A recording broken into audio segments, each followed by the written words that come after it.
روزہ رکھنے اور روزہ کھولنے کی مصنون دعائیں بتا دیں اور عربی میں آہستہ آہستہ ریکارڈ کروا دیں تاکہ ہم سن کر یاد کر لیں. پلیز ان کا ترجمہ بھی بتا دیں. کھولنے اور رکھنے کی دعائیں تو کوئی نہیں، صرف ایک روزہ افطار کرنے کی دعا ہے جو صحیح سند سے ثابت ہے. سنن ابی داؤد میں صحیح سند کے ساتھ ہے کہ سیدنا عبداللہ بن عمر رضی اللہ تعالی عنہما کے بارے میں وہ تابعی کہتے ہیں کہ عبداللہ بن عمر مٹھی کے بعد داڑھی کاٹ دیا کرتے تھے مطلقاً.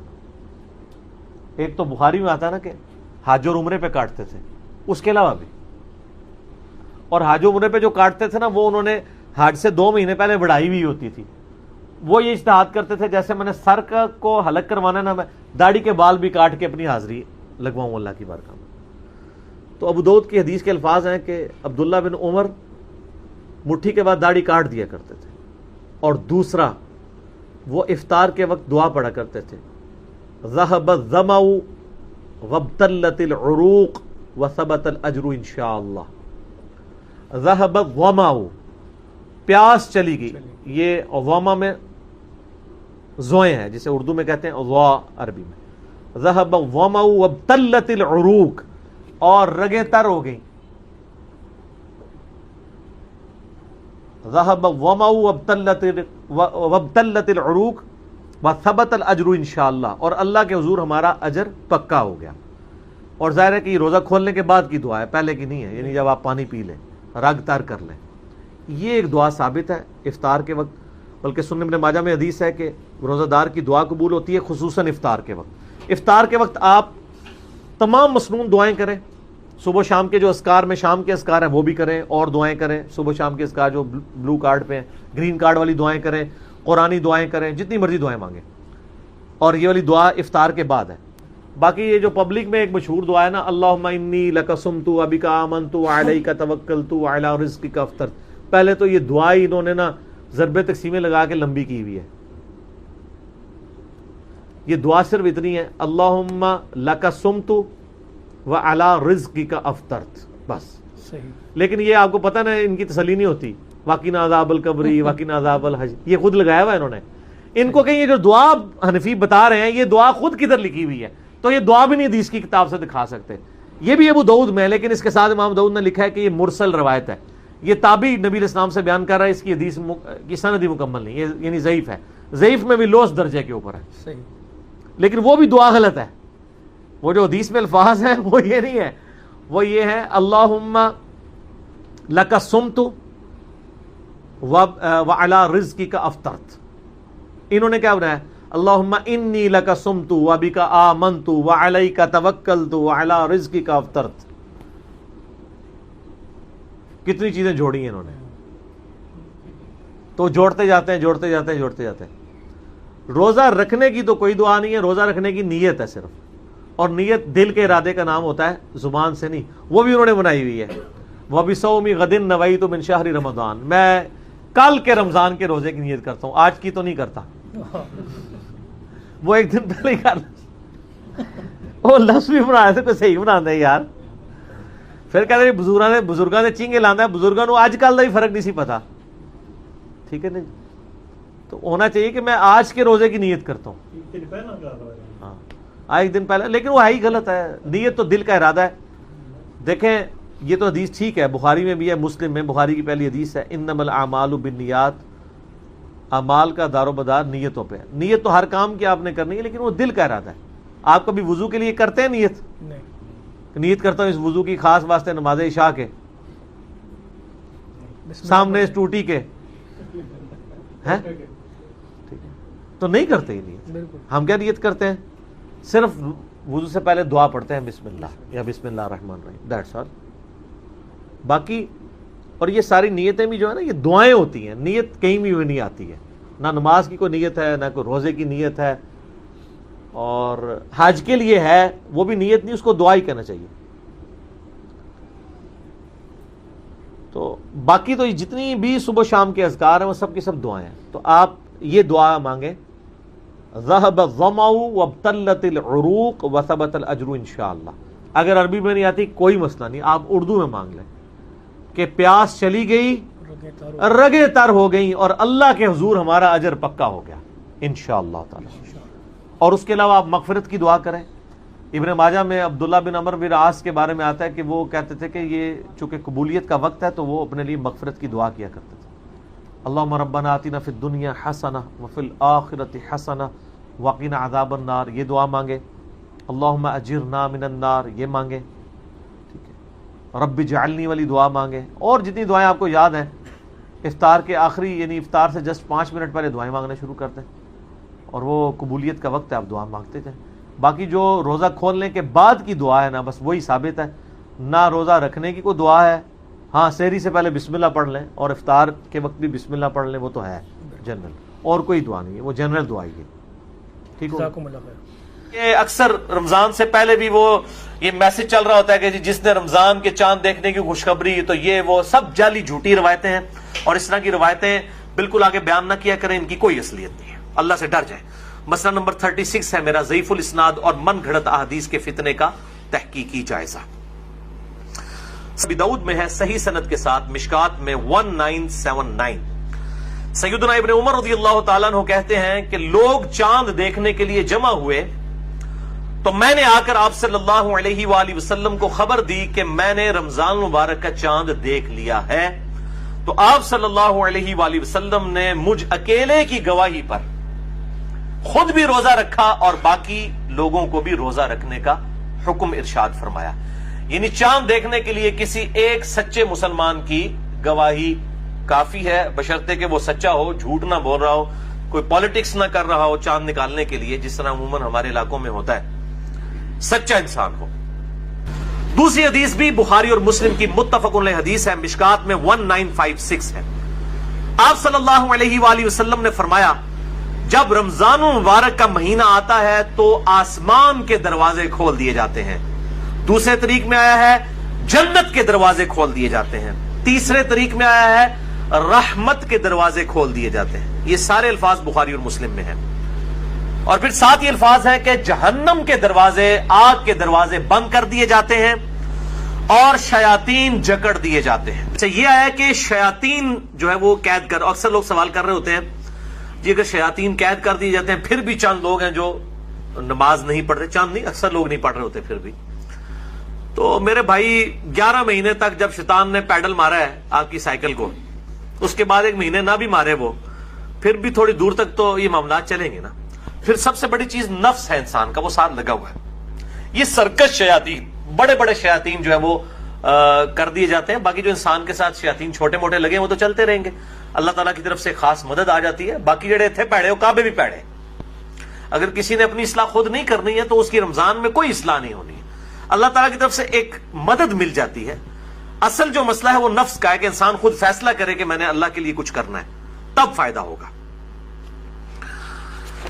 تیسری حدیث جامعہ ترمذی، سنن ابن ماجہ میں ہے اور صحیح سند کے ساتھ مسند احمد میں ہے، اور مشکات میں آپ کو 1960 کے فٹ نوٹ پہ اور 1961 میں مل جائے گی۔ آپ صلی اللہ علیہ وآلہ وسلم نے فرمایا رمضان میں آسمان کے دروازے کھول دیے جاتے ہیں، آگ کے دروازے بند کر دیے جاتے ہیں، تمام سرکش شیاطین جکڑ دیے جائے۔ اس میں الفاظ آگے سرکش، بخاری مسلم میں سرکش نہیں تھا، اس سے پتا چلا کہ خاص شیاطین جو بڑے ہیں وہ جکڑے جاتے ہیں۔ اور ہر رات ایک منادی ندا کرتا ہے اللہ کی طرف سے، اے خیر کے طالب ہمت کر اور آگے بڑھ نیکیاں کرنے کے لیے، اور اے شر کے طالب رک جا، اب تو باز آ جائے اس مبارک مہینے میں۔ اور اللہ کی طرف سے ہر رات میں لوگوں کو جہنم سے آزاد کیا جاتا ہے۔ وہ جو روایت ہے وہ جعلی ہے کہ جی وہ پہلا عشرہ جو ہے وہ رحمت کا ہے، دوسرا جو ہے وہ مغفرت کا ہے، تیسرا دوزخ سے رہائی کا ہے۔ یہ تو ہر رات رہائی ہو رہی ہے، میں اس حدیث کو بھی بتا دوں گا بعد میں شعب الایمان کے حوالے سے۔ چوتھی حدیث بھی بخاری اور مسلم دونوں میں ہے، مشکات میں 1958۔ آپ صلی اللہ علیہ وآلہ وسلم نے فرمایا جو شخص ایمان اور احتساب کے ساتھ، اکاؤنٹیبلٹی کے ساتھ، احتساب کو آپ اگر اردو میں ٹرانسلیٹ کریں گے تو 3 چیزوں کا مجموعہ ہے۔ نمبر 1 اخلاص، نمبر 2 ثواب کی نیت، اور نمبر 3 اصلاح نفس، یعنی نفس کی اصلاح بھی جو ہے مطلوب ہو۔ رمضان کے روزے رکھے، اللہ تعالیٰ اس کے پچھلے سارے گناہوں کو معاف فرما دے گا۔ اور پھر ساتھ ہی الفاظ ہیں جس نے ایمان اور احتساب کے ساتھ رمضان کی راتوں کا قیام کیا اس کے بھی پرانے سارے گناہ معاف. اور پھر ساتھ ہی فرمایا جس نے شب قدر کا قیام کیا ایمان اور احتساب کے ساتھ اس کے بھی پچھلے سارے گناہ معاف. لیکن لیکن لیکن اس سے مراد چھوٹے گناہ ہیں. بڑے گناہ نیک امال سے معاف نہیں ہوتے, وہ صرف توبہ کرنے سے معاف ہوتے ہیں اور گناہ چھوڑنے سے. اس کے سپورٹ میں حدیث ہے صحیح مسلم کی, مشکات میں ہے, اس کا نمبر 564. آپ صلی اللہ علیہ وآلہ وسلم نے فرمایا اگر بڑے بڑے گناہوں سے بچا جائے تو 5 نمازیں, ایک نماز سے دوسری نماز تک, ایک جمعے سے دوسرا جمعہ اور ایک رمضان سے دوسرا رمضان درمیان کے گناہوں کا کفارہ ہے اگر بڑے گناہوں سے بچا جائے. تو نماز چھوڑنا تو خود بڑا گناہ ہے, یہ نہیں ہے کہ ایک جمعہ پڑھ لیا پھر اگلا جمعہ پڑھا پچھلے ساری معاف, نہیں, کبیرہ گناہوں سے بچا جائے. صحیح مسلم میں حدیث ہے, مشکات میں 569 اس کا نمبر ہے کہ بندے کے کفر اور اسلام کے درمیان فرق نماز ہے. تو نماز چھوڑنے سے تو بڑا کوئی گناہ نہیں ہے. تو ایک نماز سے دوسرا نماز کے درمیان گناہوں کا کفارہ بھی تب بنے گا جب دوسری نماز پڑھی جائے گی.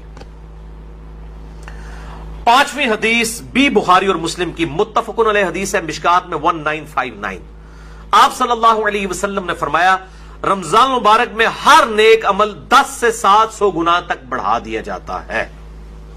اس لیے ہم کوشش کرتے ہیں کہ زکوٰۃ رمضان کے مہینے میں دیں تاکہ زیادہ ثواب ملے. اور پھر زکوٰۃ ہوتی بھی لیونر ایئرز کے اعتبار سے, وہ سولر ایئرز کے اعتبار سے نہیں دینی ہوتی ہے, چاند کے مہینوں کے اعتبار سے دینی ہوتی ہے. تو وہ آسان ہو جاتا ہے حساب رکھنا. ویسے آپ ایک رمضان میں نکال لیں اور پھر پورا سال دیتے رہیں, یا اگلے سال کی بھی پیشگی نکالی جا سکتی ہے. زکوٰۃ پہ میں نے ڈیٹیل سے لیکچر مسئلہ نمبر 95A اور B دے دیا, جسے شوق ہو تو وہ دیکھیں. اور ساتھ ہی الفاظ ہیں بخاری و مسلم کے, اللہ تعالیٰ فرماتا ہے بے شک روزہ خاص میرے لیے ہے اور میں ہی اس کی جزا دوں گا. باقی نیکیوں کا تو پتہ چل جاتا ہے, روزہ انسان اور اس کے رب کے درمیان ایک راز ہے. اگر کسی شخص نے خود نہیں بتایا تو وہ چھپ کر کھا پی لے تو پتہ نہیں چلے گا. تو اللہ تعالیٰ ہمارا یہ میرے اور میرے بندے کے درمیان چونکہ خاص عبادت ہے, خاص میرے لیے ہے, میں اس کی جزا دوں گا. اور پھر 7 الفاظ ہیں, میرا بندہ اپنی خواہش اور کھانے کو میری وجہ سے ترک کرتا ہے. روزہ دار کے لیے 2 خوشیاں ہیں, پہلی خوشی افطار کے وقت اور دوسری خوشی اس وقت جب وہ اپنے رب سے ملاقات کرے گا انشاءاللہ. اور پھر 7 ہی الفاظ ہیں, روزہ دار کی منہ کی بو اللہ تعالیٰ کو کستوری کی خوشبو سے بھی بڑھ کر عزیز ہے. پھر 7 ہی الفاظ ہیں, روزہ ڈھال ہے, یعنی ایک ڈھال ہے گناہوں سے بچنے کی. جب تمہارا روزہ ہو تو فحش گوئی اور گناہوں سے اجتناب کرو. اگر روزے کی حالت میں کوئی تم سے جھگڑا کرے تو اس سے کہہ دو کہ میں روزے کی حالت میں ہوں. اللہ تو ڈر, میرا بھی روزہ ہے تیرا بھی روزہ ہے یار, جان چھٹ. یعنی بجائے یہ کہ ترکی بترکی جواب دیا جائے, لڑائی کی جائے روزے کی حالت میں. ویسے روزے کی حالت میں انسان کی حالت بھی ایسی ہوتی ہے کہ انسان کہتا ہے یار کو نیڑے نہ ہی لگے, متھے نہ ہی لگے. خصوصاً عصر سے مغرب کا جو وقت ہے اس وقت بڑا مشکل ہوتا ہے, انسان کو گفتگو کرنے کو بھی دل نہیں کرتا. اسی لیے تقویٰ بھی حاصل ہوتا ہے, شہوت بھی ٹھنڈی ہوتی ہے, ہر چیز ٹھنڈی ہو جاتی ہے. ظاہر ہے جب انسان روزہ رکھتا ہے تو روزہ ڈھال ہے. جب تمہارا روزہ ہو تو فحش گوئی مت کرو, گناہوں سے بچو, اور جب کوئی جھگڑا کرنے لگے اس سے کہہ دو کہ میرا روزہ ہے. 6 حدیث سنن نسائی اور مسند احمد میں ہے, مشکات میں 1962. آپ صلی اللہ علیہ وآلہ وسلم نے فرمایا تمہارے پاس رمضان مبارک کا مہینہ آیا ہے, اللہ نے اس کے روزے تم پر فرض کیے ہیں. اس میں آسمان کے دروازے یعنی جنت کے دروازے کھول دیے جاتے ہیں, جہنم کے دروازے بند کر دیے جاتے ہیں. جنت کے 8 دروازے ہیں اور دوزخ کے 7. اور سرکش شیاطین جکڑ دیے جاتے ہیں. اس ماہ میں ایک رات ایسی ہے جو 1000 مہینوں سے افضل ہے, جو ہم پچھلی دفعہ مسئلہ نمبر نیو 44 میں ڈسکس کر چکے. جو شخص اس کی خیر اور بھلائی سے محروم ہو گیا واقعی ہر بھلائی سے محروم ہو گیا. اور میں نے شب قدر کو پانے کا آسان طریقہ بتایا تھا, وہ جسے شوق ہو تو وہ لیکچر دیکھ سکتا ہے. اچھا, اسی کانٹیکسٹ میں ایک مشہور حدیث ہے جو اکثر ڈاکٹر اسرار صاحب بھی بیان کرتے تھے, لیکن وہ سخت ضعیف روایت ہے. اس میں کافی الفاظ تو باقی احادیث بخاری مسلم میں اور اس میں بھی موجود ہیں, لیکن کچھ الفاظ جو ہے اس کے ضعیف ہیں. وہ شعب الایمان امام بیہقی کی کتاب سے ہے اور مشکات میں 1965 نمبر ہے کہ آپ صلی اللہ علیہ وسلم نے شعبان کی آخری رات میں صحابہ سے خطاب کیا کہ اب رمضان کا مہینہ شروع ہونے والا ہے اور یہ برکتیں ہیں. وہ ساری وہی ہیں جو ہم ڈسکس کر چکے. اس کے اینڈ پہ آتا ہے کہ اس کا پہلا عشرہ, پہلے 10 دن رحمت کے ہیں, دوسرے 10 دن جو ہیں وہ مغفرت کے ہیں اور تیسرے 10 دن جو ہے وہ دوزخ سے چھٹکارے کے ہیں. اور پھر لوگوں نے اس کے اوپر خود سے وہ دعائیں بھی ڈیوائز کر لی ہوئی ہیں. بالکل جعلی روایت ہے یہ. اور اس کے ایک طریق کے اندر علی بن زید مشہور ضعیف راوی ہے اور دوسرے طریق میں سلیمان راوی جو ہے وہ منکر الحدیث ہے. منکر الحدیث وہ راوی ہے جس کی حدیثیں ترک کر دی جائیں, یہ شدید ترین جرح ہوتی ہے. اسی طریقے سے یہ اکثر رمضان سے پہلے بھی وہ یہ میسج چل رہا ہوتا ہے کہ جس نے رمضان کے چاند دیکھنے کی خوشخبری, تو یہ وہ سب جعلی جھوٹی روایتیں ہیں. اور اس طرح کی روایتیں بالکل آگے بیان نہ کیا کریں, ان کی کوئی اصلیت نہیں ہے. اللہ سے ڈر جائیں. مسئلہ نمبر 36 ہے میرا ضعیف الاسناد اور من گھڑت احادیث کے فتنے کا تحقیقی جائزہ. 7ویں حدیث بھی بخاری اور مسلم دونوں میں. آپ دیکھ لیں اکثر حدیثیں بخاری اور مسلم سے. مشکات میں 1957 اس میں الفاظ ہیں کہ جنت کے 8 دروازے ہیں, ان میں سے ایک دروازے کا نام ہے الریان, جو خاص ان لوگوں کے لیے ہے جو روزہ دار ہیں. ان کو اس دروازے سے آواز دی جائے گی کہ جو دنیا میں روزہ رکھا کرتے تھے. الریان دروازے سے ندا کی جائے گی اور ان کو جنت میں اس دروازے سے داخل کیا جائے گا. اس کے علاوہ ذاکرین کے لیے ہے اور قتال کرنے والوں کے لیے مختلف نیکیوں کے لیے دروازے آئے ہیں.